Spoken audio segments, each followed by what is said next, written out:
Buenos días. Estamos dando inicio a una de las actividades previstas en el marco del Fórum de Gobernanza Fundiaria, Inclusión, Oportunidades y Autonomía para la Agricultura Familiar, que prevé varias actividades, entre ellas esto que ustedes ven en pantalla, que es un poco referirnos a las políticas públicas, pero para el caso concreto de Uruguay, donde obviamente haremos una apretada síntesis tratando de repasar rápidamente los antiguos y los nuevos contextos institucionales en esta materia. En ese sentido, existe una serie de hitos, digamos, fundacionales, por llamarlo de alguna forma, que jalonaron la definición de políticas de tierra en el país, que ahí está señalado, arrancando en 1815, hace más de 200 años, con el Reglamento Provisorio de Tierras para la Provincia Oriental, de manos, digamos, de nuestro prócer José Gervasio Artiga, que en aquel momento, por supuesto, no tuvo continuidad y que de alguna forma tenía como postulado el poblamiento de la campaña, la seguridad en la misma, con un principio muy claro de que los más infelices fueran los más privilegiados. Es decir, había una clara orientación a quién estaba orientado justamente este reglamento provisorio. Rápidamente, en 1915, otro jalón importante a señalar, se crea la Comisión Nacional de Fomento Rural, a instancia, digamos, de un conjunto de agremiaciones de fomento rural de distintas localidades del país, con la necesidad de aunar esfuerzos para mejorar la calidad de vida en el medio rural. Protagonizó una serie de eventos de promoción en el sentido de la colonización, del desarrollo rural agropecuario, de la producción familiar y pequeña y media escala, llegando a organizar en 1945 el Congreso Nacional para la Colonización en el país, que de alguna manera fue el preámbulo para que en 1948 se promulgara la Ley 11.029 de colonización, que crea el Instituto Nacional de Colonización en el Uruguay. Es decir, que hace ya más de 60, 70 años que el país cuenta con una institucionalidad orientada a esta temática, más allá de que no en todos los periodos reconoció una actividad importante. Finalmente ahí, y quizás separado en el tiempo, se coloca entre el 2007 y 2011 algunas leyes que reforzaron, actualizaron la gestión del Instituto de Colonización para el mejor cumplimiento de sus roles y de sus fines, y que se ubican, digamos, en los contextos institucionales más nuevos que el país ha dado en la materia. En ese sentido, solamente señalar que la finalidad del Instituto de Colonización, que está en la propia ley, en su propio artículo primero, ¿verdad?, plantea entender la colonización como el conjunto de medidas que deberán ser adoptadas con una finalidad, la de promover la racional subdivisión de tierras y su adecuada explotación, por cierto, procurando el aumento y mejora de la producción agropecuaria y la erradicación y bienestar del trabajador rural. Creo que la simple lectura de este contenido nos exime de mayor explicación. Ubiquémoslo en todo caso en 1948, en un contexto que no vamos a detallar ahora, pero que todos los países seguramente que integran este foro pueden hacerlo en su momento. ¿Cuál es la visión de este Instituto Nacional de Colonización ayornada al momento más actual? Bueno, se concibe como un organismo público que pretende ser la referencia en materia de políticas de tierra y una de las instituciones públicas más relevantes en la promoción del desarrollo rural. Este instituto será el instrumento principal, dice su visión, que genere una efectiva respuesta a la demanda de tierras para la producción familiar y la población asalariada, de alguna forma lo que es motivo de este fórum interamericano, en el medio rural, mediante la creación de modelos económicos, sociales, que demuestren a la colonización como una vía para construir la vía digna de la familia rural y del desarrollo rural en el medio en general. De alguna forma, la población objetivo de este instituto, y terminamos con esto la parte de del marco inicial de política pública en esta materia, son los asalariados rurales. También otro sector objetivo o población objetivo de las políticas del Instituto de Colonización son los pequeños productores con dificultades de escala y hoy inestabilidad en su tenencia, ¿verdad?, que tienen dificultades para mantenerse o posibilidad de ser expulsados, en fin, de este medio o de este lugar de actividad. Y también son los productores colonos que presentan dificultades socioeconómicas que, a pesar de los esfuerzos realizados, de las ayudas del Instituto, de las políticas diferenciales, etcétera, no han conseguido o no consiguen aún niveles de vida y producción satisfactorios. Creo que esto de alguna manera nos plantea con claridad, y si aquí vemos el mapa del Uruguay, la cantidad de hectáreas afectadas a la colonización en las distintas formas de propiedad, señalando con claridad de que hace ya en la nueva generación de estas políticas, a partir del 2005, todas las tierras se entregan en forma de arrendamiento, no en propiedad, sino quedan como propiedad pública y de usufructo por parte de los diferentes colonos, bajo distintas figuras que no es el caso relevar. De alguna forma, lo dicho hasta ahora contextualiza lo que fueron las políticas iniciales o los marcos iniciales de política pública de tierra orientada a la agricultura familiar, donde el centro está justamente en ese instituto que, a partir justamente del año 2005, que empieza a tomar un redoblado brío y a desplegar una serie de actividades que van en paralelo con otras que también empiezan a dar contexto, a dar soporte a la gobernanza de la tierra, fundamentalmente en el sector de agricultura familiar. Queda claro, y lo reitero, de que nuestra intervención no va a estar dirigida a los aspectos de producción agropecuaria, ni de otros aspectos que obviamente están siendo tratados como juventud, género, etcétera, promoción comercial dentro del foro. Lo nuestro se ubica justamente en el tema de ver estas políticas. Las políticas agropecuarias y desarrollo rural que nos interesa destacar en este momento justamente arrancan en 2005, cuando se crea dentro del Ministerio de Ganadería, Agricultura y Pesca la Dirección General de Desarrollo Rural, con una clara orientación justamente al fomento de este tipo de actividades, a darle apoyo, a darle promoción a la producción agropecuaria familiar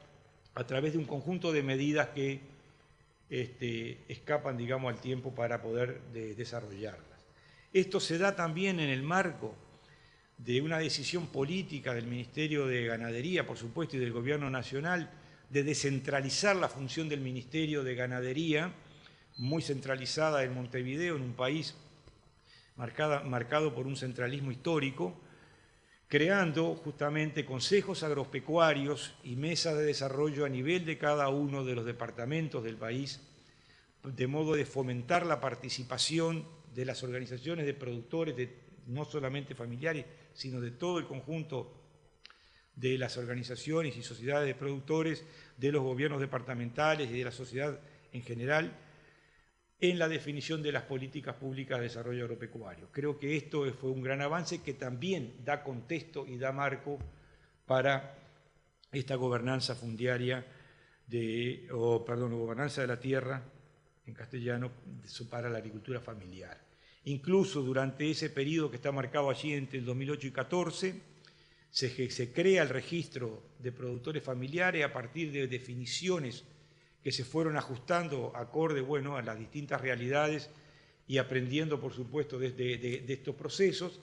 llegándose en 2010 a la creación del Fondo de Desarrollo Rural para apoyar específicamente con un fondo explícito y específico este tipo de actividades, y en 2014 se crea un régimen de compras estatales para la agricultura familiar y la pesca artesanal también, que de alguna forma comienza a cerrar un circuito y a facilitar justamente atar la producción con el consumo, fundamentalmente, de los productos más perecederos a través de garantizar una fracción importante desde esta producción a través de las compras estatales. Esta es una ley reciente que está en plena aplicación y que deberá ser evaluada, por cierto, en su momento. Bien, a partir de ahora volvemos al tema a nombrar para recordar que estamos enmarcados en esta temática y queremos resaltar o orientar el resto de la intervención a una política pública novedosa en el país, no así en el contexto latinoamericano e internacional, que de alguna forma introduce un conjunto de disposiciones, de instrumentos cuya utilización adecuada, digamos, y proactiva va a dar contextos ciertos y sostenibles para el desarrollo de una producción familiar y garantías para una gobernanza fundiaria con niveles de predictibilidad y que de alguna manera se inserta en este nuevo escenario latinoamericano, por lo menos, ¿verdad?, donde la agricultura familiar y las nuevas formas de agricultura, digamos, de gran escala, de secano o agronegocio, o como otros le pueden llamar de otra manera, no quiero entrar en esa disquisición en este momento, pero sí, de alguna manera, da fortalezas para que esta agricultura familiar pueda insertarse con suceso en el contexto nacional. Y esto tiene, digamos, acá de alguna manera un punto de partida porque hace justamente a la visión territorial de todos estos procesos de desarrollo de políticas públicas. Y hay dos cuestiones que queremos señalar como preámbulo, como posicionamiento, como punto de partida sobre el cual se va a insertar el nuevo contexto que vamos a desarrollar. La primera cuestión refiere justamente a la historicidad o carácter procesual de las transformaciones en el territorio, es decir, de que estamos en procesos que tienen antecedentes y que son puntos de partida para futuros acontecimientos. No estamos trabajando sobre una hoja en blanco, ¿verdad?, sino que estamos trabajando en procesos históricos de transformación que deben ser tomados en cuenta. La segunda cuestión tiene que ver justamente con la conceptualización ambiental del territorio, el cual ya no es visto como un mero soporte físico, sino un espacio en el cual se expresan particulares formas en que se relaciona la sociedad con la naturaleza. Por lo tanto, desde este posicionamiento, digamos, muy sintéticamente planteado, para nosotros conocer, entender la complejidad, la multidimensionalidad y la dinámica de cualquier territorio, necesariamente nos va a llevar a tratar de entender y conocer las relaciones que establecen entre sí en la sociedad a los efectos de transformar la naturaleza y que estas relaciones generalmente están contextualizadas en cada momento histórico por un modo de producción y de consumo particular o un modo de producción y consumo dominante, admitiendo que por supuesto subsisten varias otras formas. Entonces, finalmente, en este posicionamiento que no queríamos dejar fuera, entendemos que el conocimiento del proceso histórico de las decisiones institucionales, sociales y políticas que se han ido adoptando, o sea, este repaso histórico que incluso hicimos acá, desde 1815, de manera por supuesto muy resumida, y ver las decisiones que se han ido tomando en el tiempo en los diferentes ámbitos, gobierno nacional, gobiernos locales, gobiernos departamentales, es lo que nos va a permitir entender y explicar el funcionamiento de nuestro territorio, tanto en los ámbitos urbanos como en los ámbitos rurales, y en esos contextos explicar el funcionamiento de la producción familiar en sus distintas formas, sus distintos avances y retrocesos, ¿verdad?, y sus distintas formas de inclusión, oportunidad y autonomía como nos propone el foro. Finalmente, como posicionamiento, digamos, punto de partida, cuatro puntos que marcan algunos cambios importantes, digamos, quizás a partir de la primera década de este siglo y que de alguna forma nos van diferenciando de lo que fue por lo menos en Uruguay seguramente en América Latina, los procesos agropecuarios que tienen que ver con estos 4 puntos que están planteados allí, referidos al aumento del precio de la tierra, que no vale la pena entrar a explicar, el cambio en la propiedad y extranjerización de la tierra asociado a procesos de concentración y de expulsión o de pérdida de unidades de productores. En Uruguay, entre los 2 últimos censos se perdieron de un total de 50 y poco, cerca de 10.000 productores o 10.000 unidades productivas de pequeño tamaño fundamentalmente. El fuerte aumento en la superficie agrícola de secano, asociado, digamos, a algunos paquetes tecnológicos y algunas modalidades de producción vinculados en un comienzo a la siembra directa, la utilización de organismos genéticamente modificados, en fin. Y fundamentalmente también signado todo esto por la inversión creciente del agronegocio internacional, vinculado a los rubros de exportación, soja, madera, etcétera, etcétera. Creo que esto simplemente era para poder contextualizar o culminar un posicionamiento del cual presentamos y leemos el nuevo marco institucional que en el Uruguay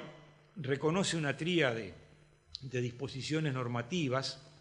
todas adoptadas, digamos, en el periodo 2005-2010, que hacen al ordenamiento del territorio para el desarrollo sostenible, como lo planteamos nosotros. Ahí están los textos de la ley para que los eventualmente interesados puedan googlearlas y tener el detalle que acá no vamos a tratar. Una ley de descentralización política y participación ciudadana, también del año 2009, que en nuestro país crea el tercer nivel de gobierno, el municipio. En nuestro país no teníamos simplemente 2 niveles, el nacional y el departamental. Y una política nacional de agua, una ley de política nacional de agua que de alguna forma no, que reglamenta el artículo 47 de la Constitución, que resulta del plebiscito del año de 2004, en el cual el agua entra en la Constitución y es señalada como un recurso natural esencial para la vida, y el acceso al agua potable y el acceso al saneamiento constituyen derechos humanos fundamentales. Creo que esto es una novedad en el contexto latinoamericano. Recordemos cómo había sido toda la década anterior, donde todos estos servicios generalmente habían sido transferidos o pasados del sector público al sector privado, con todas las consecuencias que conocemos, y que en Uruguay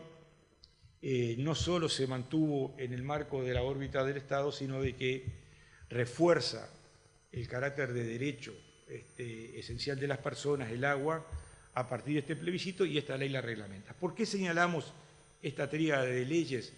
que evidentemente son contextos que acumulan, ¿verdad?, sobre importantes persistencias normativas e institucionales? Porque en conjunto generan nuevos escenarios que nos están desafiando al conjunto de actores de la sociedad, a los gobernantes y a la propia definición de las políticas públicas, a la construcción de nuevos y creativos estilos de gestión ambiental del territorio. Y es ahí donde queremos imbricar o contextualizar el tema de la agricultura familiar.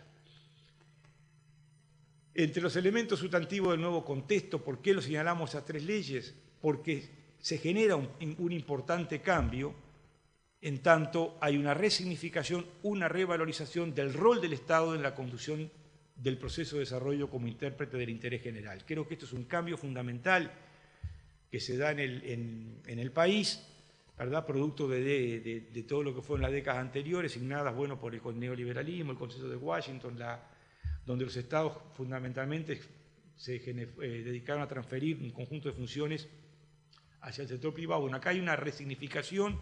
y una valorización del rol del Estado, también una revalorización de la planificación como instrumento sustantivo para la promoción y gestión de los procesos de desarrollo, planificación que había quedado un poco desde el Estado en segundo plano o relegada. Bueno, acá hay una revitalización de todo ese instrumento para la promoción del desarrollo, y fundamentalmente de la participación ciudadana, también fuertemente resignificada como garantía de transparencia y democratización de los procesos de toma de decisiones. Bien, como decíamos, justamente esta tríade de leyes que son las que, ¿por qué las nombramos? Porque justamente generan este escenario, donde el rol del Estado, el rol de la planificación, el rol de la participación, como decías, fueron fuertemente resignificados y revalorados. Y es en este contexto que se promulga la Ley de Ordenamiento Territorial, si bien se llama y desarrollo sostenible, a mí me gusta ponerle para el desarrollo sostenible porque esa es un poco la finalidad por la cual ordenamos el territorio o nos proponemos procesos de ordenamiento. Y esta ley simplemente no la vamos a tratar en detalle, pero sí algunos aspectos sustantivos y vamos a tratar de relacionarlo con el tema de la agricultura familiar y particularmente de lo que es la gobernanza, de lo que es en ese aspecto el objetivo de este foro. Esta ley de ordenamiento rápidamente establece el marco regulador general en la materia, es de interés general, define las competencias y los instrumentos de planificación y participación, se orienta hacia la consecución de objetivos,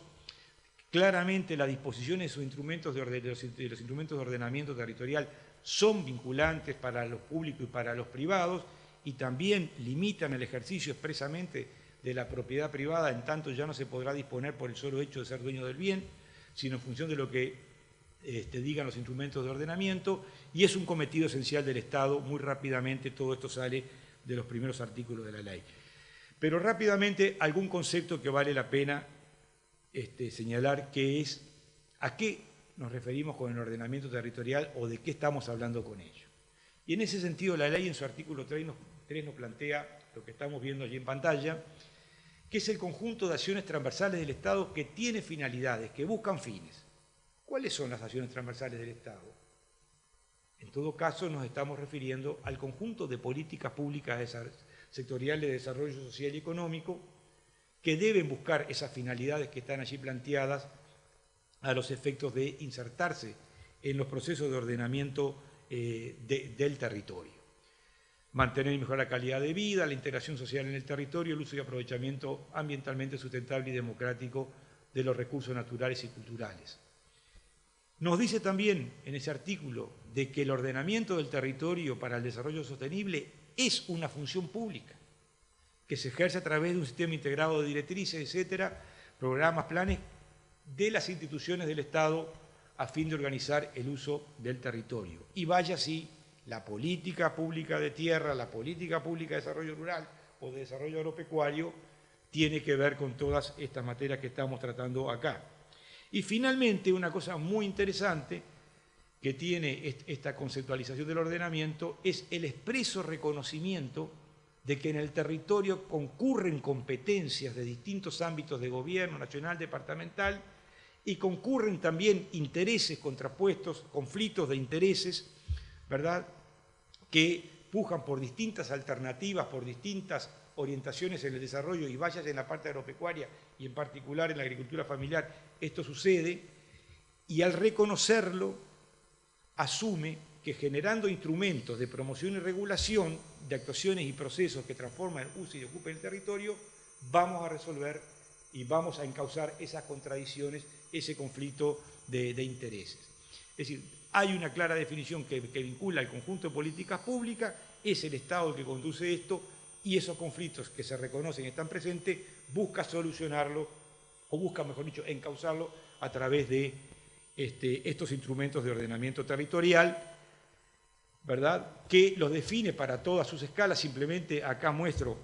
para quien tenga interés en entrar en un detalle, de que hay instrumentos del nivel nacional, del nivel regional, del nivel departamental que están allí planteados y que simplemente está subrayado las directrices nacionales de ordenamiento, porque a ellas sí nos vamos a referir seguidamente o en un momento. Pero estos conflictos, ¿verdad?, estas concurrencias de competencias que requieren de estos instrumentos para encauzarlas y para tener ámbitos de resolución y de avance, también se resuelve, se dirimen, se tratan en el marco de una institucionalidad nueva que el país no tiene, que es este Comité Nacional de Ordenamiento Territorial, ¿verdad?, que es el ámbito expresamente creado para la articulación, la coordinación de esta política pública de desarrollo y para la resolución de todos estos conflictos, que está integrado por la mayoría de los ministerios y por el segundo nivel de gobierno a través del presidente del Congreso de Intendentes, pudiendo entrar todos los intendentes que tengan que ver con la materia de que se esté tratando. Es el único ámbito jerarquizado que tiene el país con todos los niveles de gobierno que existían para aquel momento. El tercer nivel de gobierno, como dije, fue creado a posterior de esta ley. Es decir, se plantea el concepto, se reconoce la dificultad o el conflicto en el territorio, las tensiones, las concurrencias, se generan los instrumentos para resolverlo en todas sus escalas y se genera la institucionalidad donde encauzar todo este tipo de resoluciones. Entre los principales cometidos justamente está de este ámbito nacional formular estas directrices de ordenamiento, efectuar las declaraciones de interés y urgente ejecución para las obras públicas que puedan entrar en contradicción con algunos instrumentos, ver las correspondencias de los que se van desarrollando en los distintos niveles con la ley y los demás aspectos del ordenamiento territorial, guiar estudios a nivel territorial con los países limítrofes y a nivel sudamericano, en fin, una serie de cometidos que marcan que este ámbito, que es novedoso en el país, no existía, bueno, tiene la capacidad de sentar en una mesa a los decisores de los distintos niveles de gobierno a los efectos de adoptar las definiciones y las resoluciones de controversia que se puedan ir generando y las promociones de los acuerdos que, por supuesto, son los mayoritarios. Y claramente en esto se inscriben lo que son las políticas públicas de tierras, las políticas públicas de desarrollo rural o de producción familiar, etc. Decíamos que uno de los principales instrumentos son las directrices nacionales de ordenamiento, que hoy en día, como todo instrumento de ordenamiento, se aprueban por ley y son una ley que allí aparece, puede ser bajada de internet, pero que de alguna manera me interesaba señalar que constituye el instrumento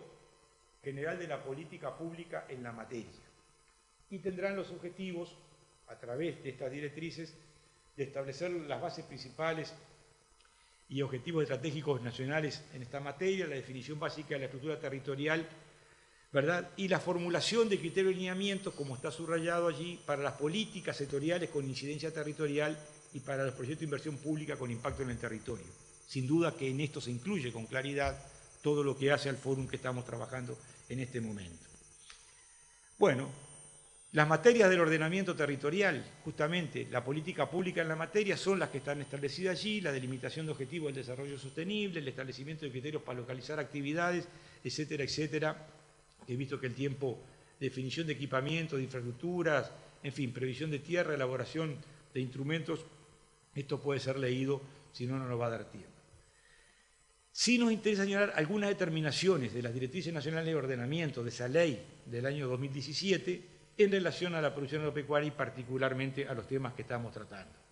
El artículo 6 de esa ley, que fija los objetivos estratégicos sectoriales para el desarrollo sostenible del país, ¿tá? Bueno, plantea que son objetivos de este ordenamiento y que se alcanzan a través de instrumentos de ordenamiento y de políticas públicas, es decir, de las políticas públicas sectoriales de desarrollo social y económico, la de la agropecuaria en particular, la de fomento de la agricultura familiar en concreto, nos plantea justamente de que el país tiene como objetivo promover el desarrollo de la producción primaria agropecuaria, etcétera, minera, pesquera, ¿verdad? Pero para asegurar el uso y manejo sustentable y democrático de los recursos, debe atender a la aptitud, a la capacidad y a la importancia estratégica para el desarrollo local y nacional como criterio de ordenación y localización. De otra forma, se promueven las actividades de primaria para la cual, agropecuaria para la cual el país tenga aptitud y capacidad y sean de interés, pero no de cualquier manera y en cualquier lugar, sino destinando su localización y ordenando su distribución en el territorio, de modo que no genere efectos no deseados en el sentido de no cumplir con las finalidades del ordenamiento que planteábamos. La misma directriz en el artículo 28, que se refiere al desarrollo rural, dice, bueno, avanza un poco más de cómo es que se va a concretar esto y nos dice que los organismos del Poder Ejecutivo con competencia en la materia, entre ellos sin duda el Ministerio de Ganadería, Agricultura y Pesca, el Ministerio de Economía, en fin, todos los que tengan incidencia en esto, definirán en forma coordinada políticas sectoriales en el suelo rural, delimitando a través de la reglamentación las áreas de uso preferente y los lineamientos para su ocupación y uso